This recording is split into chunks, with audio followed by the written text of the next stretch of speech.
الحمد لله رب العالمين وبه نستعين وصلى الله وسلم على سيد الأنبياء والمرسلين وعلى آله وأصحابه أجمعين ومن تبعهم بإحسان إلى يوم الدين أما بعد.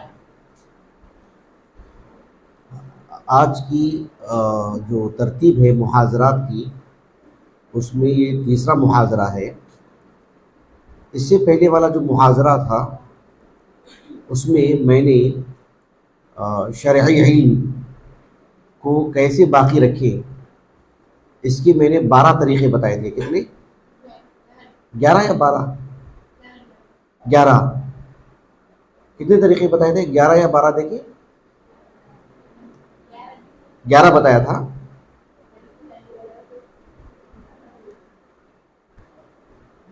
11 بتایا تھا میں نے. 11 12 کتنے بتائے تھے میں نے؟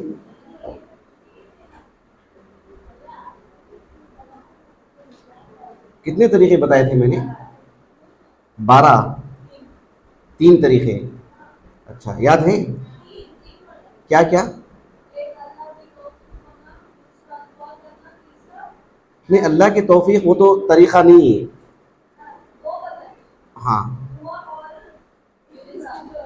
جی. تو شرعی علم کو باقی رکھنے کا ایک اہم طریقہ یہ ہے کہ جو ہم پڑھتے ہیں وہ ہم دوسروں کو بتائیں. جیسے بڑی جماعت والے ہیں، جیسے ہمارے پاس اگر رابع ہو تو وہ ثالث اور ثانی اول کو پڑھائیں. وہ پوچھیں تب بھی پڑھائیں، نہ پوچھیں تب بھی پڑھائیں، مطلب آگے بڑھ کر کے. جیسے اپنے گھر والے ہیں، وہ پوچھے تو بھی بولے، نہ پوچھے تو بھی بولے. تو شرعی علم کو مطلب لوگوں میں بتانے کے مواقع دیکھنا چاہیے. جو بھی موقع ملے بتانے کی کوشش کرنا چاہیے. آپ دیکھیں کہ کوفہ کے ایک بہت بڑے عالم دین ہیں جن کا نام بھی وہی، جن کی کنیت بھی وہی، ابو بکر ابن عیاش ابن سالم رحمہ اللہ. نام سنا آپ نے؟ کتب ستہ میں نام آتے رہتا ہے، بس صحیح مسلم میں نام نہیں ہے ان کا. صحیح مسلم میں کوئی روایت نہیں ہے کتب ستہ میں سے. صحیح مسلم پر جو مقدمہ ہے نا اس میں آپ کا ذکر ملتا ہے بس، ورنہ کتب ستہ کی ساری کتابوں میں نام ہے سوائے صحیح مسلم کی.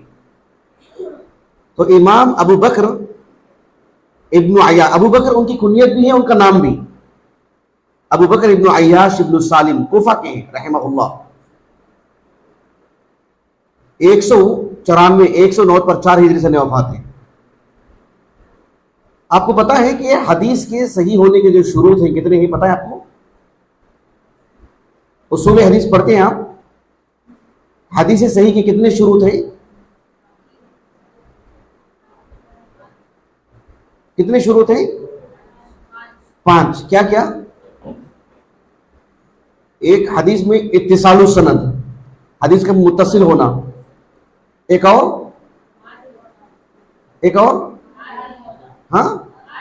ہاں راوی کی عدالت. ہاں نمبر 3 ہاں نہ ہو، ٹھیک ہے. اور راوی کا ضبط الراوی. اور ایک 5ویں چیز علت قادحہ نہ ہو. اب میں یہ بات کیوں اچانک ذکر کر رہا ہوں؟ یہ سمجھانے کے لیے کہ امام ابو بکر ابن عیاش رحمہ اللہ ہے نا،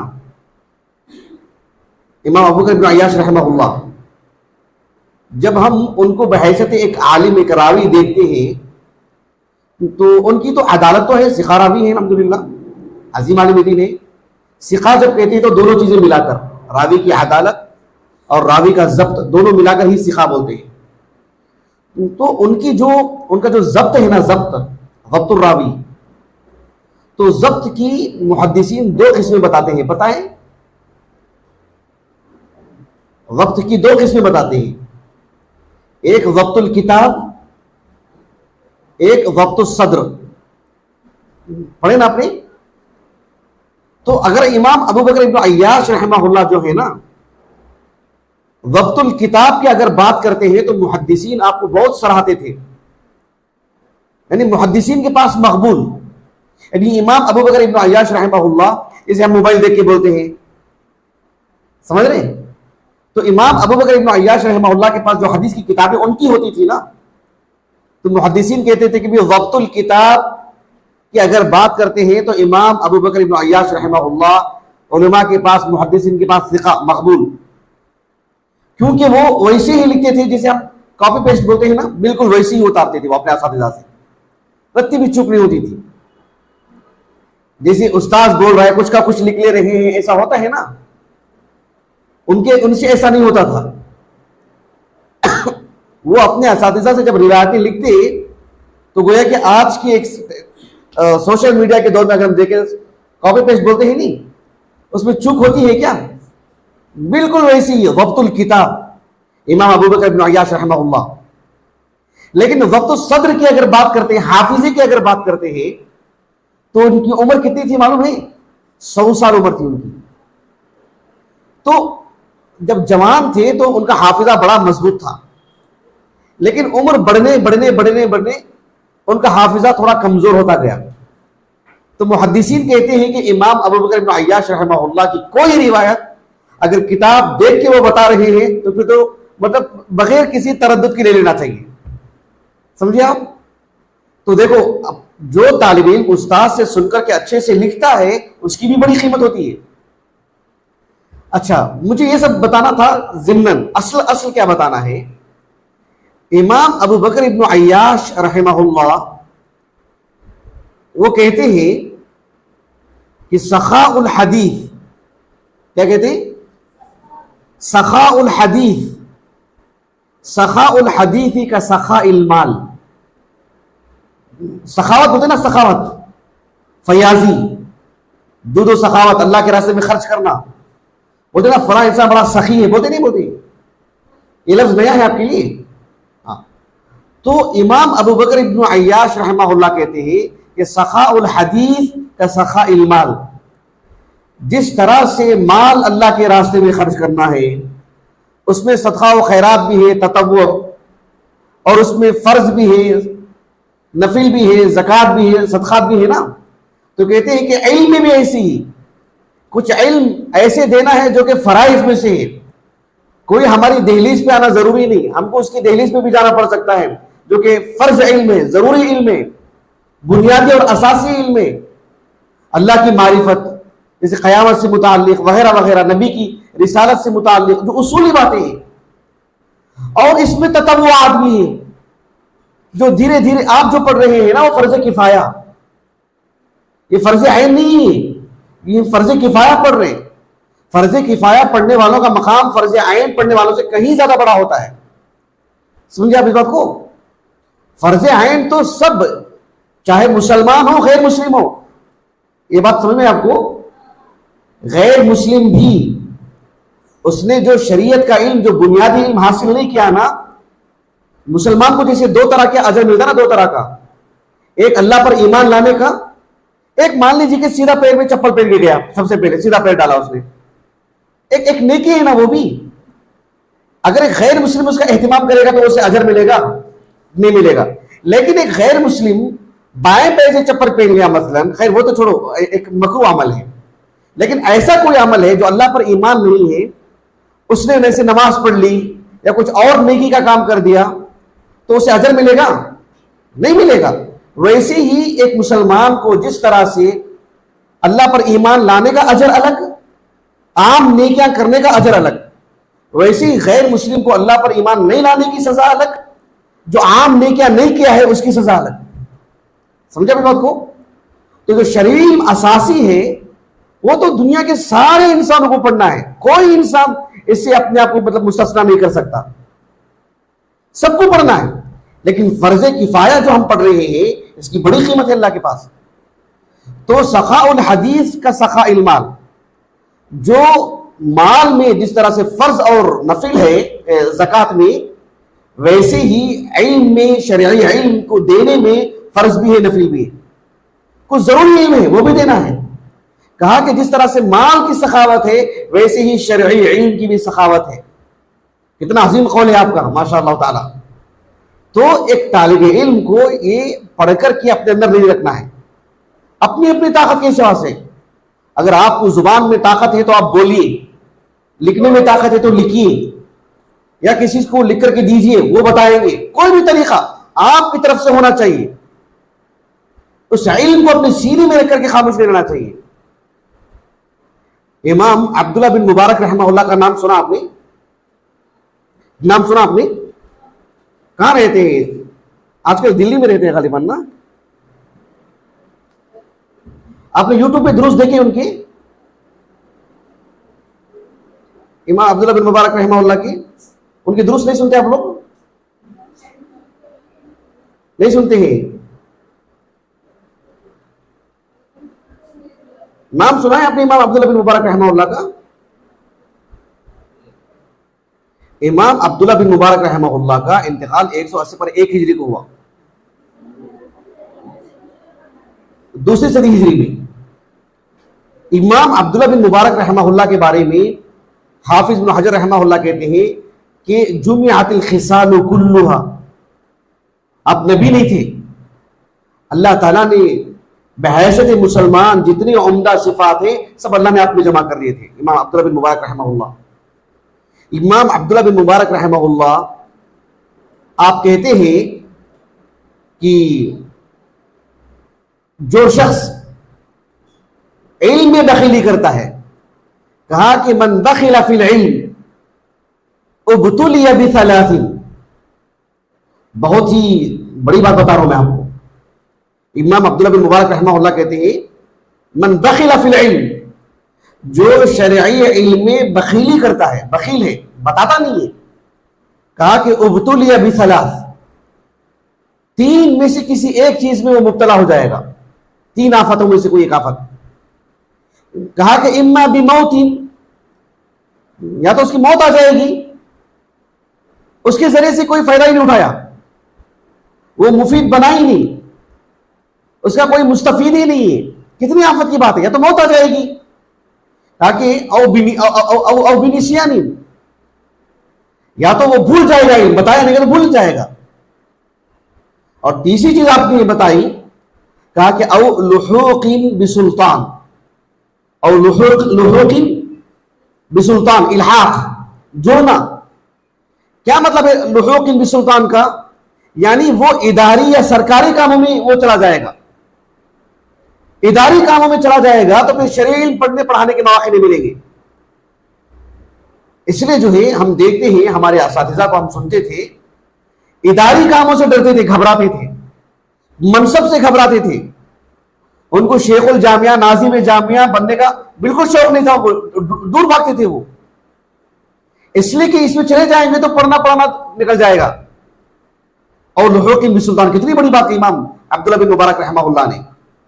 تو شرعی علم جو اللہ نے ہم کو عطا کی ہے، اس کا حق بنتا ہے کہ اس کو ہم بتائیں، اس کے ذریعے سے علم باقی رہے گا. ایک بات بتاتا ہوں میں آپ کو عجیب لگے گا کہ ہمارے علماء شرعی علم کو باقی رکھنے کے لیے کیا کچھ کرتے تھے. ایک نام آتا ہے اسماعیل ابن رجا، کیا نام ہے؟ اسماعیل ابن رجا ابن ربیعہ الزبیری، ابو اسحاق کنیت ہے ان کی، اسماعیل ابن رجا. ان کی ولادت کب ہوئی، ان کا انتقال کب ہوا، کہیں بھی مذکور نہیں ہے، جو بھی تراجم کی کتابیں ہیں. اسماعیل ابن رجا ابو اسحاق الزبیری رحمہ اللہ. کتب ستہ کی سبھی کتابوں میں آپ کی روایت مل جائیں گی سوائے صحیح بخاری کے. صحیح بخاری میں کوئی روایت نہیں ان کی. اچھا، اسماعیل ابن رجا رحمہ اللہ جو ہے، ان کے ایک شاگرد ہیں، حالانکہ صغار تابعین میں سے ہی، امام سلیمان ابن مہران الاعمش کا نام سنا آپ نے؟ امام سلیمان ابن مہران الاعمش رحمہ اللہ 147 ہجری سے وفات ہے، صغار تابعین میں سے ہیں، بڑے جلیل القدر محدث. امام سلیمان ابن مہران الاعمش رحمہ اللہ کہتے ہیں کس کے بارے میں؟ کس کے بارے میں؟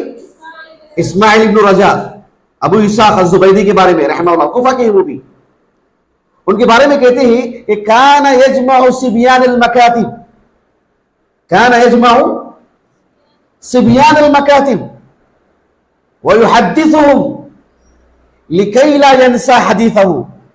کیونکہ محلے کے چھوٹے بچے ہوتے تھے نا، مکتب میں پڑھنے والے بچے، کہتے تھے کہ یہ ان کو جمع کر لیتے کوفہ میں، اپنے محلے میں.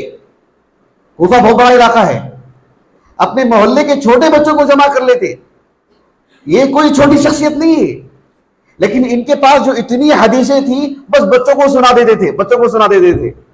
اس بچے کو سنا رہے، پھر اس بچے کو سنا رہے. کیوں؟ لِكَيْ لَا يَنْسَى حَدِيثَهُ، تاکہ حدیثیں باقی رہیں، محفوظ رہیں، بھول نہ جائیں. دیکھ رہے ہیں، اپنا اہتمام خود کر لینا چاہیے. یہ سمجھیں کہ جب تک مجھے محاضرے کے لیے نہیں بلائیں گے، جب تک اتنے طلبہ نہیں جمع ہوں گے، اس میں جو ہے بولنے کا موقع، جسے آج کل ایک طرح سے ہوتا نا، ذہنی اعتبار سے ذہنی مریض کچھ افراد ہوتے ہیں، نسأل اللہ السلامہ، کہ ہمیں اسٹیج نہیں ملا، ہمیں ممبر نہیں ملا، ہمیں وہ نہیں ملا. یہ سب بیکار باتیں ہیں. اللہ کو منظور ہوتا تو اللہ سب دیتے، نہیں بھی ہے تو اللہ تعالیٰ ان کے علم کو باقی رکھنے کے اسباب پیدا کر دیتے. تو دیکھو اسماعیل ابن رجا رحمہ اللہ، وہ مکتب کے بچوں کو جمع کر کے اپنی حدیثیں سنا دیتے تھے جو اپنے اساتذہ سے سنے، تاکہ حدیثیں نہ بھولیں. آپ چھوٹی بات ہے، بہت بڑی بات ہے یہ ماشاء اللہ تعالیٰ. آپ کو ایک بات میں آپ کو بتاتا ہوں، جھوٹی تسلی نہیں دے رہا ہوں، بہت دیانتداری سے بتا رہا ہوں، کہ میں نے آج صبح میں کہا تھا کہ دعوت و تبلیغ کا معاملہ مردوں پر بھی ہے، عورتوں پر بھی ہے، لیکن دونوں کا میدان الگ الگ ہے. آپ دیکھو، آپ شیخ عبدالعزیز بن باز کو نہیں دیکھنا، شیخ البانی کو نہیں دیکھنا، آپ شیخ ابن عثیمین کو نہیں دیکھنا، آپ ان علماء کو نہیں دیکھنا کہ وہ یہاں سفر کر رہے ہیں، وہاں سفر کر رہے ہیں، وہاں جا رہے ہیں، دورے ہو رہے ہیں. وہ اللہ نے ان کی طبیعت میں رکھے ہیں، ان کے لیے اللہ نے وہی میدان رکھے ہیں. آپ کو امہات المؤمنین کو دیکھنا چاہیے. آپ صحابیات کو دیکھیں، آپ تابعیات کو دیکھیں، ان کا کیا نہج تھا دعوت و تبلیغ کا. آپ دیکھیں گے کہ صحابیات جو امہات المؤمنین ہیں یا دیگر صحابیات ہیں، ان کی دعوت و تبلیغ کا جو سب سے بڑا میدان، سب سے اہم میدان، ان کا اپنا گھر، ان کا گھر ہی دعوت و تبلیغ کا میدان. ان کو کوئی ایسی نمائش نہیں تھی کہ باہر جائیں، حالانکہ ان کے پاس مواقع تھے، ان کے پاس راستے تھے، لیکن انہوں نے سمجھا کہ اللہ نے ہمارے لیے جو میدان رکھا ہے وہی ہمارا میدان. ان کے پاس جو ٹھوس علم تھا نا، مجھے ایک بات سمجھ میں نہیں آتی ہے کہ میں جو دیکھ رہا ہوں کہ مدارس میں طالبات پڑھتے ہیں، اول جماعت سے لے کر فضیلت ثانی تک، صحیح بخاری صحیح مسلم سب پڑھتے ہیں، لیکن جب پڑھانے کے لیے بیٹھتے ہیں تو زندگی بھر چمن اسلام، اردو سکھانا، دعائیں سکھانا، نورانی خیرہ یہی پڑھاتے رہتے ہیں. میں حقارت کی نگاہ سے نہیں دیکھ رہا ہوں.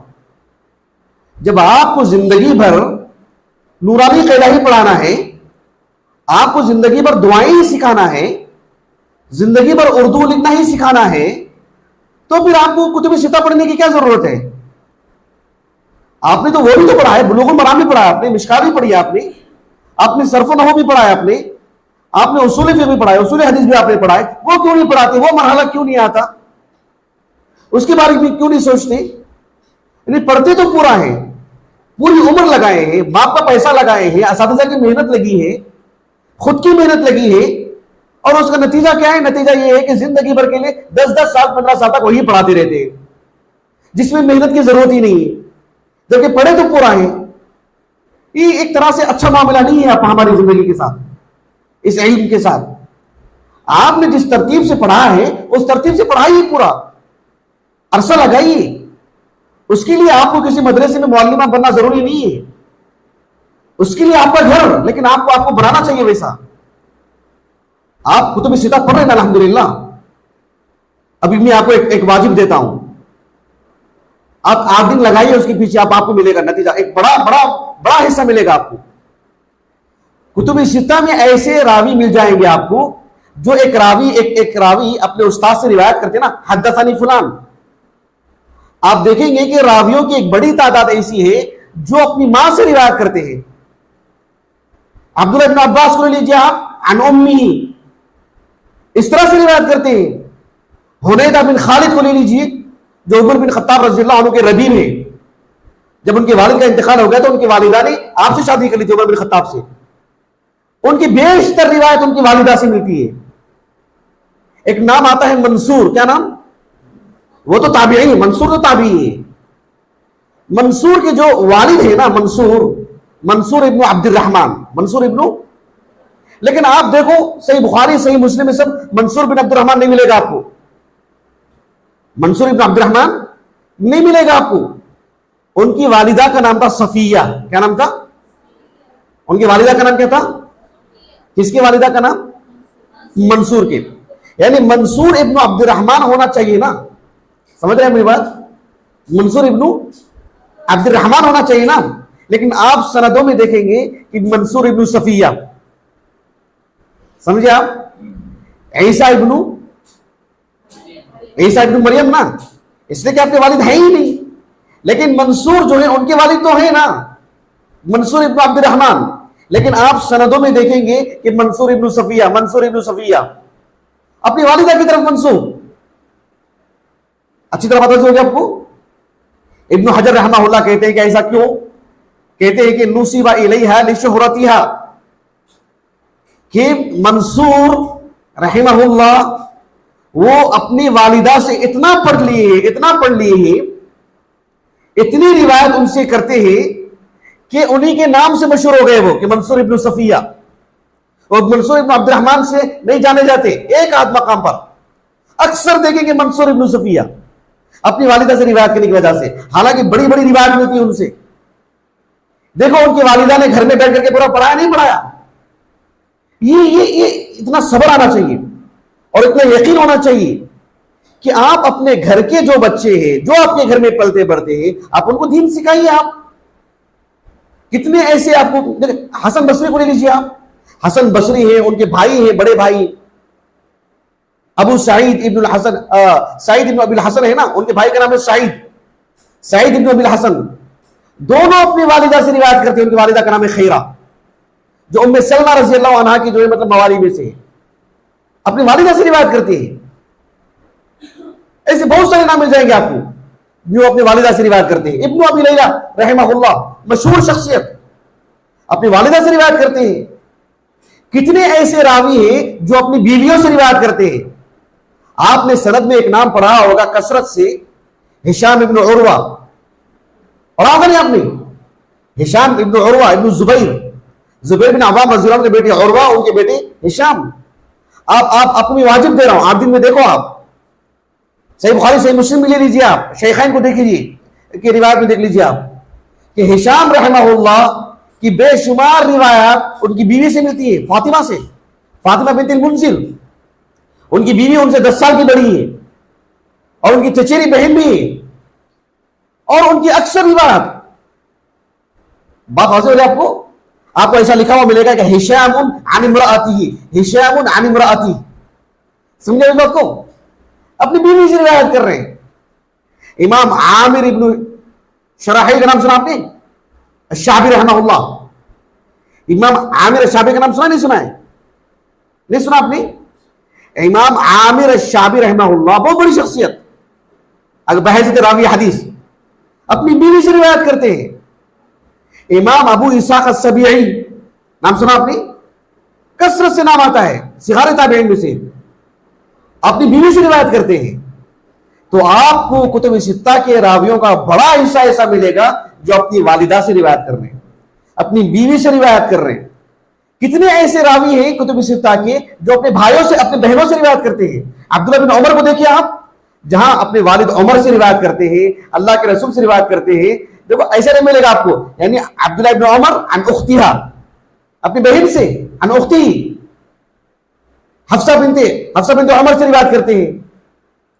عبداللہ بن بسر رضی اللہ عنہ اپنی بہن السماء سے روایت کرتے ہیں. کتنے ایسے راوی ہیں جو اپنی دادی سے روایت کرتے ہیں. ام بجیب رضی اللہ عنہا، ان کے پوتے ان سے روایت کرتے ہیں. کتب ستہ میں سب گھر کے اندر رہتی تھی یہ، اپنے بچوں کو، اپنے پوتوں کو، اپنے بھائی کے بچوں کو، اپنے محلے کے بچوں کو، یعنی پورا دین سکھایا. صرف نورانی خیرہ نہیں پڑھایا انہوں نے، نیچے سے لے کر اوپر تک پورا پڑھایا انہوں نے. تو کتب ستہ کا بڑا حصہ ایسا ہے جنہوں نے اپنی ماؤں سے، اپنی بیویوں سے، اپنی دادیوں سے، اپنی نانیوں سے، اپنی سگی بہنوں سے، اپنے محلے کی بڑی خواتین سے، انہوں نے ان سے پڑھ کر کے بڑے ہوئے ہیں اور ان کی روایت کو امت کے سامنے پیش کیا. سمجھے اس بات کو آپ؟ اس چیز کو جاننا بے حد ضروری ہے تاکہ آپ کو اپنے میدان پر یقین ہو، آپ کے میدان کا علم ہو، اور آپ کے میدان سے جو نتیجے ہم کو جو ملنے والے ہیں اس پر آپ کو یقین ہو. اگر آپ کو اس پہ یقین نہیں ہوگا یا تو میدان چھوڑ دیں گے آپ کو پتا نہیں کہ وہ بھی ایک میدان ہے جبکہ وہی آپ کا میدان ہے، اور آپ مردوں کی طرح دیکھتے رہیں گے ان کا میدان جو ہے اسی میں آپ بھی جائیں گے، ہار جائیں گے آپ، اس لیے کہ آپ نے غلط میدان کا انتخاب کیا ہے. اللہ تعالیٰ ہمارے خالق ہیں، ہمارے معبود ہیں. خالق کو معلوم کہ مخلوق کے لیے کون سا میدان دینا چاہیے. اللہ نے ہمارے لیے ایک میدان رکھا ہے، آپ کے لیے ایک میدان رکھا ہے. ہم آپ کا میدان نہیں انتخاب کر سکتے، آپ ہمارا میدان نہیں لے سکتے ہیں. یہ اس طرح کا معاملہ اختیار کرنا ہی غلط ہے. لا تتمنوا ما فضل اللہ به بعضکم علی بعض. اللہ نے مردوں کے لیے الگ میدان، خواتین کے لیے الگ میدان. اپنے اپنے میدان پر نظر رکھنی چاہیے. اپنا میدان دیکھیے اور اس میں آپ خوب کام کر سکتے ہیں، اچھا نتیجہ نکل سکتا ہے. آپ اول سے لے کر رابع تک کی جتنی تعلیمیں سب دے سکتے ہیں آپ، لیکن آپ کو پتہ ہی نہیں کہ وہ ایک میدان ہے جس کی وجہ سے آپ چھوٹی موٹی چیزیں پڑھا کر کے پوری زندگی نکال لے رہے ہیں. آپ کا علم بھی باقی رہے گا اور آپ اپنے میدان میں مکمل طور پر کام کریں گے. میری بات واضح ہے آپ کو؟ اللہ کے رسول صلی اللہ علیہ وسلم جو علم دیتے تھے نا، اس کے ہم کو بنیادی طور پر دو طریقے ملتے ہیں. ایک یہ کہ کوئی آ کے اللہ کے رسول سے پوچھے تو آپ جواب دیتے ہیں. کبھی کبھار تو اللہ کے رسول صلی اللہ علیہ وسلم خود سوال کرتے تھے. سمجھ رہے ہیں آپ؟ یعنی اس انتظار میں نہیں رہتے تھے کہ کوئی آ کے مجھ سے پوچھے تو میں بتاؤں. کوئی مثال دے سکتے ہیں آپ؟ اللہ کے رسول نے خود سوال کیا ہو، کوئی مثال دے سکتے ہیں؟ اللہ کے رسول سے پوچھنے والے جو احادیث ہے وہ تو کثرت سے ہیں. نبی نے آگے بڑھ کے سوال کیا ہو، مطلب کسی نے پوچھا ہی نہیں آپ سے، آپ خود ہی پوچھ رہے ہیں.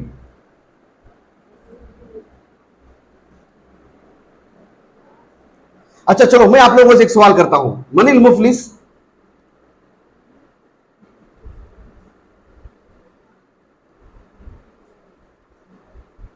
من المفلس؟ دراصل میں نہیں اس کا معنی نہیں معلوم. من المفلس اس کا معنی نہیں معلوم ہے. مفلس کس کو بولتے ہیں؟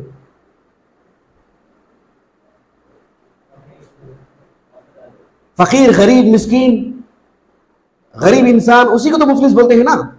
یہ مفلس آپ لوگوں کے پاس یہ لفظ نیا ہے کیا؟ ابھی سنا آپ نے یہ لفظ؟ مفلس ایک عام لفظ ہے. اچھا میں اصل میں اشارہ دینا چاہ رہا تھا آپ کو. صحیح مسلم کی حدیث ہے، اللہ کے رسول نے صلی اللہ علیہ وسلم ایک مرتبہ صحابہ سے پوچھا من المفلس، مفلس کون ہے؟ صحابہ نے کچھ کا کچھ جواب دیا اور کچھ صحابہ نے کہا کہ اللہ اس کے رسول بہتر جانتے ہیں. تو اللہ کے رسول نے آگے کی بات بتائی، جس کے پاس نمازیں ہوں گے، روزے ہوں گے، زکوٰۃ ہوں گی، حج کیا ہوگا، لیکن کسی کے ساتھ برا سلوک کیا. یہ حدیث سنا ہوگا نا آپ نے. اس حدیث کے آغاز میں اللہ کے رسول نے خود سوال کیا من المفلس. میں آپ کو یہاں پر یہ بات اس لیے سمجھا رہا ہوں کہ اہل علم بتاتے ہیں کہ علم دینے کا ایک طریقہ یہ بھی ہے کہ ہم از خود سوال کریں. اس کو کہتے ہیں استعلام. کیا کہتے ہیں؟ اس کو کہتے ہیں استخبار. کیا کہتے ہیں؟ اس کو کہتے ہیں ارشاد. سب ایک ہی چیزیں ہیں. مطلب یہ ہے کہ کسی نے ہم سے آ کے استفسار کیا، پوچھا اور ہم نے جواب دیا، ایک الگ بات ہے. لیکن ہم اپنے علم کو باقی رکھنے کے لیے بھی اور علم کو پھیلانے کے لیے بھی از خود ہم سوال کر رہے ہیں. ہو سکتا ہے آپ کا کوئی فیملی گروپ ہوگا واٹس ایپ کا، آپ ایک سوال ڈالیے، آپ کوئی بھی سوال ڈال دیجیے. آپ بولے کہ پیر اور جمعرات کے روزے کی کیا فضیلت ہے، آپ خود پوچھیے. آپ کوئی صحیح جواب دیں گے، کوئی غلط جواب دیں گے. صحیح جواب دیں گے تو آپ شاباشی دیجیے، دعا دیجیے. غلط جواب دیتے ہیں تو وہ حدیث سنا دیجیے، آپ اس میں لکھ دیجیے. آپ تو علم دینے کا طریقہ ہوا نہیں ہوا. یعنی کسی کے پوچھنے کا انتظار مت کیجیے، آپ خود ماحول بنائیے. بچوں کو بھی ایسی ہی آپ سوال کریں اور جواب دیں. امام بخاری رحمہ اللہ نے مستقل باب قائم کیا کتاب العلم میں کہ استاذ کا طلبہ سے سوال کرنا لیختبر ما عنده من العلم. مقصود یہ نہیں ہے کہ یعنی اس نے پڑھایا ہو، امتحان لے رہا ہو، نہیں. کس کو معلوم ہے کس کو نہیں معلوم ہے، کون ذہین ہے کون نہیں ہے، کس کو یاد رہتا ہے کس کو یاد نہیں رہتا ہے، کس کا مطالعہ ہے نہیں ہے، یہ جاننے کے لیے بھی سوال کرنا۔ وعلیکم السلام۔ میری بات واضح ہو رہی ہے آپ کو؟ واضح ہو رہی نہیں واضح ہو رہی؟ آخر میں ایک بات میں آپ کو بتا دیتا ہوں کہ اللہ سبحانہ و تعالیٰ نے جو دعوت و تبلیغ کا جو میدان مردوں کے لیے رکھا ہے، اس میں ایک طرح کا نمایاں ہونے کی بات ہے۔ جسے آدمی باہر نکلتا ہے، ممبر کھڑا ہوتا ہے، سب کے سامنے دکھتا ہے وہ، یا دور حاضر میں سوشل میڈیا کی اگر ہم بات کرتے ہیں تو یوٹیوب پر اس کی کوئی ویڈیو آتی ہے، یا وہ سفر میں جاتا ہے، یا لوگوں سے ہم کلام ہوتا ہے۔ تو ایک طرح سے جو ہے اللہ سبحانہ و تعالیٰ نے مرد کو ایک طرح سے نمایاں مخلوق بنائے ہیں، عورت کو اللہ رب العالمین نے ایک چھپی ہوئی مخلوق بنائے ہیں۔ سب سے بہتر بات یہ ہے کہ ہر انسان، ہر جانور، جیسے جمادات ہیں، آسمان ہے، زمین ہے، جانور ہے، انسان ہے، مرد عورت ہے، ہر ایک اللہ تعالیٰ نے ہمیں کس طرح سے پیدا کیے ہیں، ہمارے اندر کیا چیز ہے اس کو جانے اور اس کے حساب سے زندگی گزاریں۔ اسی کو کہتے ہیں بندگی۔ اگر ہم آج کے دور میں دیکھتے ہیں تو دعوت و تبلیغ کے نام پر خواتین بھی دورے کرنے نکل جا رہے ہیں، کبھی دو خواتین مل کے نکل جا رہے ہیں، یوٹیوب پر آ جا رہے ہیں، اپنی آوازیں عام کر رہے ہیں۔ یہ قطعاً مناسب نہیں ہے۔ آپ صحابیات کو دیکھیے، تابعیات کو دیکھیے، آپ دیکھو، ابھی میں نے آپ کو کہا نا کتب ستہ میں کل کتنے رجال ہیں، کتنے راوی ہیں کتب ستہ میں؟ ابھی میں نے کہا تھا نا آپ لوگوں کو 8,500 سے زیادہ۔ اس میں خواتین کتنے ہیں؟ میں جو بات سمجھانے جا رہا ہوں آپ کو، آپ دیکھو کہ کتب ستہ میں جو خواتین کے جو نام ہے نا، صحابی مرد ہو یا عورت ہو، اہل السنہ کا یہ نہج ہے، یہ موقف ہے کہ ان کا نام واضح ہونا ضروری نہیں ہے۔ صحابی کی الصحابۃ کلہم عدول، جہالت الصحابی لا تضر، جیسے ہم بولتے نہیں جاء رجل النبی صلی اللہ علیہ وسلم، کیا مطلب اس کا؟ وہ رجل کون ہے؟ وہ ایک صحابی ہے نا، نام کیا ہے ان کا؟ نام نہیں معلوم ہے، نام نہیں معلوم ہے۔ تو ایسی صورت میں جب ہم احادیث اتنی کثرت سے پڑھتے ہیں کہ ایک عربی کے بارے میں آتا ہے کہ جو ہے مطلب وہ اللہ کے رسول کی خدمت میں حاضر ہوئے، انہوں نے کچھ پوچھا، صحابی کا نام نہیں معلوم ہے، کوئی عرض نہیں ہے، صحابی ان کا ہونا کافی ہے، نبی کی خدمت میں ان کا نام واضح ہونا کوئی ضروری نہیں ہے، اللہ نے ان کی عدالت بیان کر دی ہے۔ تو صحابہ میں سے صحابیات جو ہے نا ان کے نام چھوڑ دو، میں تابعیات کی بات لے رہا ہوں، ان کے بات کی۔ اب آج دیکھو شاملہ میں تقریب التہذیب میں جو کتب ستہ کے خواتین ہیں، سبحان اللہ، آپ دیکھو کہ صحابیات کے نام میں تو نہیں ذکر کر رہا ہوں، تابعیات میں سے آپ کو چند نام ملیں گے، عمرہ بنت عبد الرحمن، حفصہ بنت سیرین، جسرہ، ایسے چند ایک نام ملیں گے آپ کو۔ بقیہ بے شمار جو کتب ستہ کے خواتین راوی ہیں، راویہ ہیں، ان کے بارے میں ابن حجر جانتے ہیں کیا لکھا ہے؟ ایک ہی بات لکھی ہے ان کے بارے میں، لا يعرف حالها لا يعرف حالها لا يعرف حالها، ان کے بارے میں پتہ ہی نہیں، جبکہ وہ راوی حدیث ہے، ان کے اساتذہ بھی ہیں، ان کے تلامذہ بھی ہیں، لیکن وہ کون ہے بالذات نہیں معلوم۔ کیوں؟ ان کا مزاج ہی نہیں تھا باہر نکلنے کا۔ اچھی طرح بات ہوئی آپ کو؟ سمجھ نہیں سمجھ رہے؟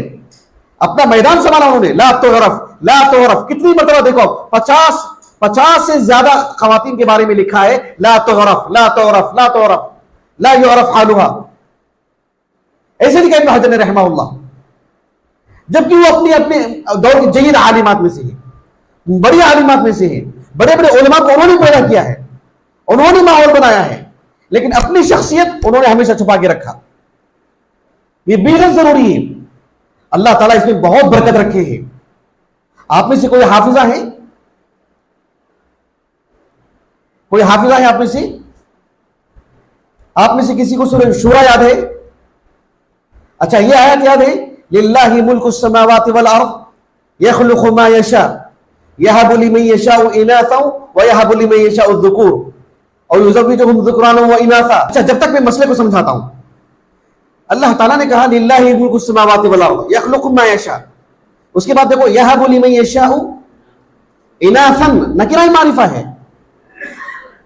نکرہ ہے نا، وَيَهَبُ لِمَن يَشَاءُ الذُّكُورَ، الذُّكُور کو اللہ نے معرفہ بیان فرمائے، لیکن اناسن کو نکیرہ بیان فرمائے.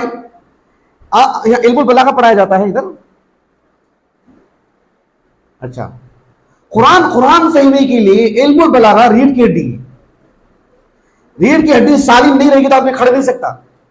علم البلاغہ نہیں پڑھیں گے تو قرآن فہمی سمجھ لیں کہ تقریباً ناممکن. تقریباً علم البلاغہ اتنا اہم موضوع ہے. علم البلاغہ جب کہتے ہیں نا تو اب میں اس کو نہیں سمجھانا چاہتا ہوں. میں علم البلاغہ 3 علوم کا مجموعہ ہے.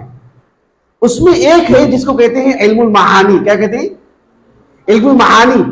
علم المعانی کا مطلب یہ ہوتا ہے کہ جب ہم گفتگو کرتے ہیں خصوصاً قرآن کی زبان میں کس باب کے لیے کون سا کلمہ استعمال کریں گے، اس کو مذکر میں یا مؤنث میں، اسم میں یا فعل میں، معرفہ میں یا نکرہ میں، تقدیم تاخیر، سب اس میں چیزیں آ جاتی ہیں. دیکھو اللہ رب العالمین نے پہلے کس کو ذکر کیا؟ خواتین کو نا، اناثن، یہب لمن یشاء اناثا.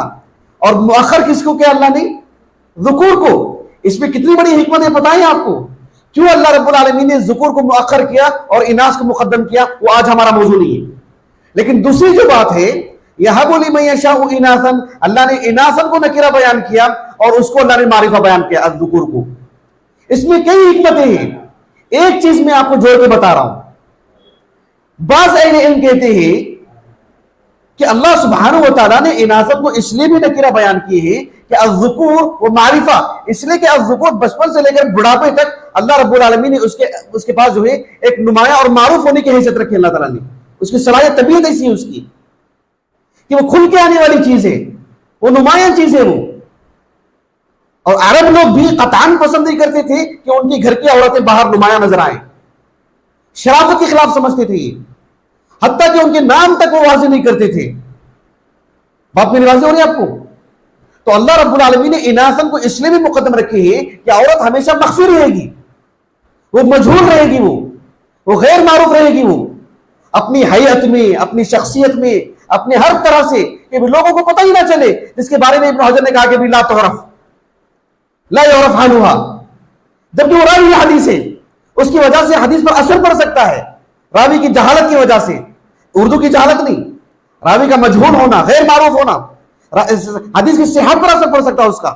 لیکن آپ دیکھیں گے بڑی تعداد میں خواتین، 50 سے زیادہ، بھائی سبحان اللہ، اتنی راویوں کے بارے میں ابن حجر نے اتنی بڑی بات کہی. اندازہ لگائیے آپ، سمجھ رہے ہیں اس بات کو آپ؟ تو یہ بڑی اہمیت کی حامل چیز ہے کہ یہ اللہ رب العالمین نے ان کی طبیعت ہی بات رکھی ہے. قرآن مجید میں انبیاء علیہ السلام کے جو قصے ہیں ہم جانتے ہیں کہ اللہ نے قصے کو الگ الگ بیان کیے ہیں. آدم علیہ السلام کے قصے کو لے لیجیے، سورہ بقرہ میں بھی ہے، سورہ آراف میں بھی ہے، سورہ حجر میں بھی ہے، سورہ اسراء میں، کہف میں اور سورہ صاد میں بھی ہے. کئی مختصر ہے، کئی مطول ہے، سورہ طٰہٰ میں بھی ہے، اور ہر جگہ پر الگ الگ بات بیان کی گئی ہے. لیکن ایک نبی ہے جن کا قصہ اللہ رب العالمین نے ایک ہی جگہ پر بیان کیا ہے. کس کا؟ کس کا؟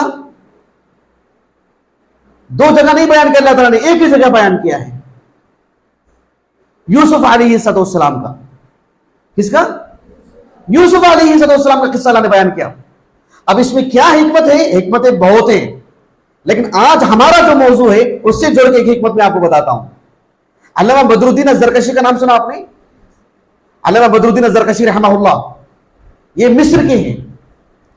794 ہجری سے وفات ہے آپ کا. کئی کتابیں آپ کی کتاب ہے البرہان فی علوم القرآن. کیا کتاب ہے؟ البرہان فی علوم القرآن. اس موضوع پر جو ہے سبحان اللہ ایک موضوع ہے، ایک انسائکلوپیڈیا ہے. ایک طالب علم خاص کر جو بڑی جماعت کی کم از کم دیکھنا چاہیے، فہرست تو دیکھنا چاہیے اس کے بعد آپ کو پڑھنے کی رغبت ہوگی انشاءاللہ تعالی. البرہان فی علوم القرآن یہ جو کتاب ہے اس میں آپ نے ایک انوکھی بات لکھی ہے، اور آپ نے کہا کہ اللہ رب العالمین نے یوسف علیہ السلام کا قصہ مکرر نہیں بیان کیا، ایک سے زائد مرتبہ ایک ہی جگہ پورا قصہ اللہ نے سنا دیا.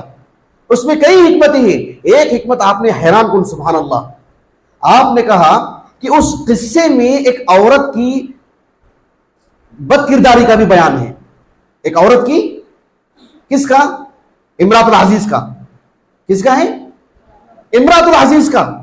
کہا کہ اللہ سبحانہ و تعالیٰ نے ایک عورت کی عزت کا، ایک عورت کی عزت کا کتنا خیال رکھیں اللہ رب العالمین نے. یوسف علیہ السلام کے قصے کو اللہ نے ایک ہی جگہ بیان کی, اور ایک جگہ بیان کرنا تو ضروری تھا کیونکہ اس عورت سے غلطی ہوئی اور بہت بڑی چوک ہوئی. ایک نبی پر اس نے جو ہے مطلب ڈاکہ ڈالا, قید خانے میں ڈالا ان کو, بہت کچھ کیا, ایک معصوم انسان کی زندگی کے ساتھ کھیلا اس نے. اس کا جرم تھا, بیان کرنا ضروری تھا.